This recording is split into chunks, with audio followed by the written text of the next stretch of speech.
Hello, my fellow traitors to the Imperium. I am so glad that you could be here today. My name is Rich. The channel is called New Memphis.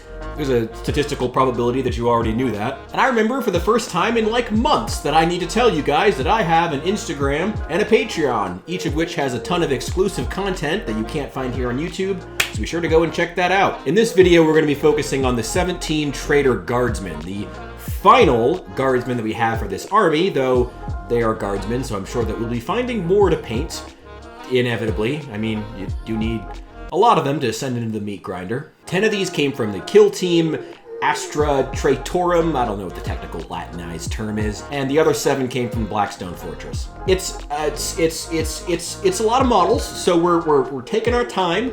And we're breaking this up into 2 weeks. In this first video, this first week, we're gonna be painting them up in a very good style, far above tabletop standard, and we'll be going over the Arctic themed bases that we've been using for this army so far. Although I am looking forward to next week when we get to do all the individualization for the models, as well as, you know, just more details and highlights and whatnot, stuff that really makes these pop and not just be a cool army on the tabletop, but just cool models to look at overall. But I still think that if you were to just follow this week 1 scheme, you would have a very, very solid, again, well beyond tabletop standard army that will definitely impress the boys and girls at your local hobby shop. So pay attention. My only request is that if you copy my scheme, I need photos, which I will then turn around and use for my own projects. It's a big Ouroboros. We also got to break out some Citadel paints this week, which I feel like I never do. I feel like I've been doing it less and less lately. I really like Citadel paints for like individual pops of color, especially odd colors and shades that I definitely wouldn't want to mix on the fly regularly. That's why I love Screamer Pink so much, and I'm glad that I have it. It looks great, and that's how I always kind of view Citadel paints, especially because they're even more expensive here in the US, you know? They're good for those couple of individual great colors that you just use across an army as little highlights, you know? They're great for that. But for most of the everyday painting, I prefer to stick to Vallejos because it's nice being able to just like mix pretty much any paint that you have into a dry brush or a wash. That versatility really is unbeatable. And speaking of brand loyalty, this is actually like, Goose Island is, I think, the first actual like Illinois-based beer that I think I've actually represented on this channel, which feels a little traitorous. It is far from my favorite though, I will admit. But 312 is good. It has a very nice crispness that I do like. I wouldn't say it's the best at anything, but it's a solid choice and I do like it, so may as well take the opportunity to rep for my home state, even if it is from Chicago, so, you know.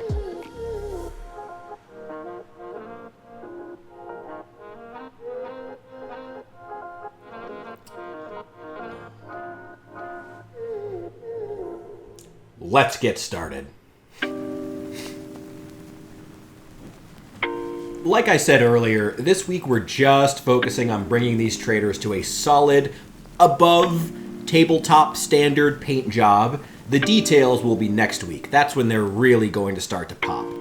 They've already been primed in black with a blast of gray from the top to create that gradient, that kinda sorta zenithal highlight. I don't think it quite got there.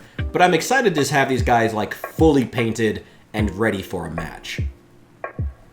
We used 3 different shades of green armor for our 3 previous batches of traitors, so this time I want to use dark blue, Vallejo's dark Prussian blue in specific.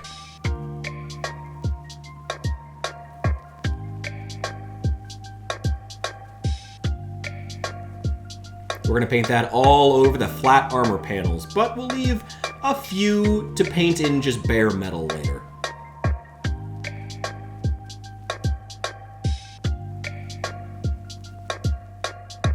And speaking of later, now we're going to start painting some bare metal. And we're going to use Vallejo Silver, which is an absurdly bright paint, but I think will look great next to this dark Prussian blue.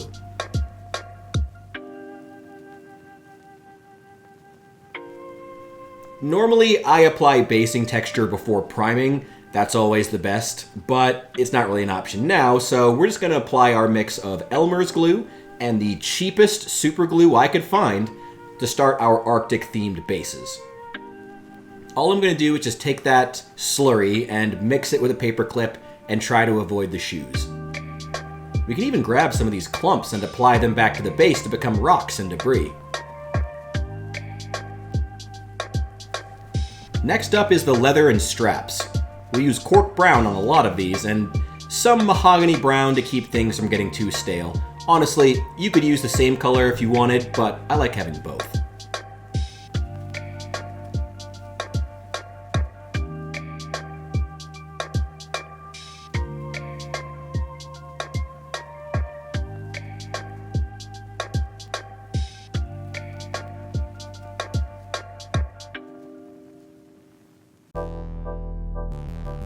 Let's hit some of their cloaks and rags with Phoenician purple and others with Screamer pink.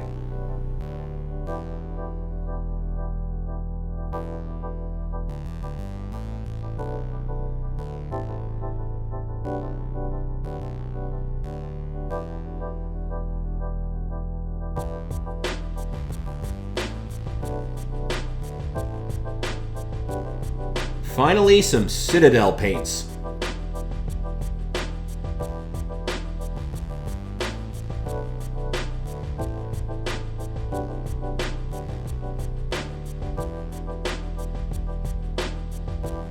And like the rest of this army, we'll paint their skin with vibrant white.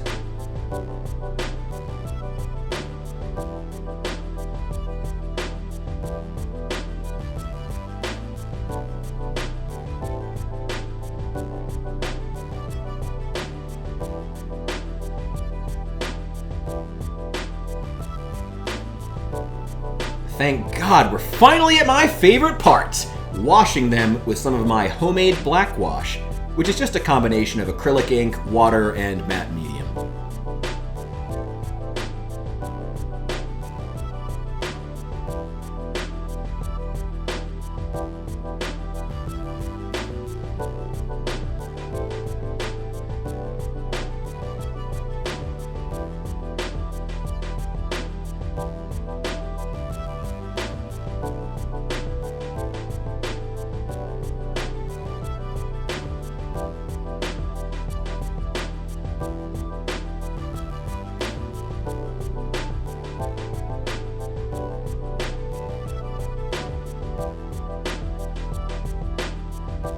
These are about wrapped up, so let's turn our attention back to the bases. I thinned some white paint to get them started, but did my job a little too well. This ended up way too watery, but it does have to get into the cracks and crevices of this texture, so you know what? It'll do. We still have a lot of layers to add. These were looking great after everything was dry. We'll paint the glowing effects next week, but I do want to put down the initial layer of Iron Warriors on the guns, or any weapons that will glow.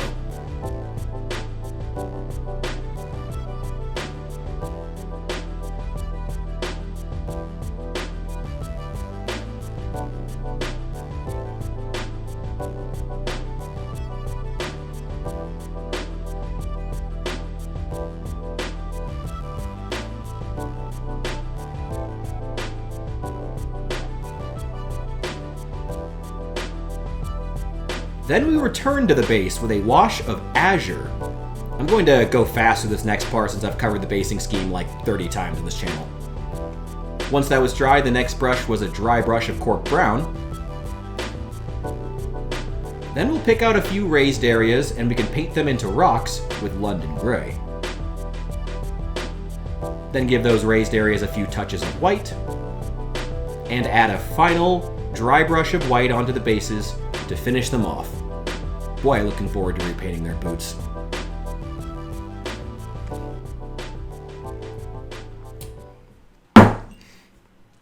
Unfortunately, there will not be a big dramatic reveal this week. It didn't really seem fitting if they're not actually finished. I do still have some footage at the end though, so you will get your chance to see them. But I want to remind you guys to subscribe, and I want to say thank you all for being here, and thank you for watching to the end. You guys are amazing. Please enjoy the 360 footage of these models. I hope that you love them. Again, it's a simple scheme, and it will get you far past a tabletop standard, but I look forward to really finishing these guys off next week. So, I'll see you then.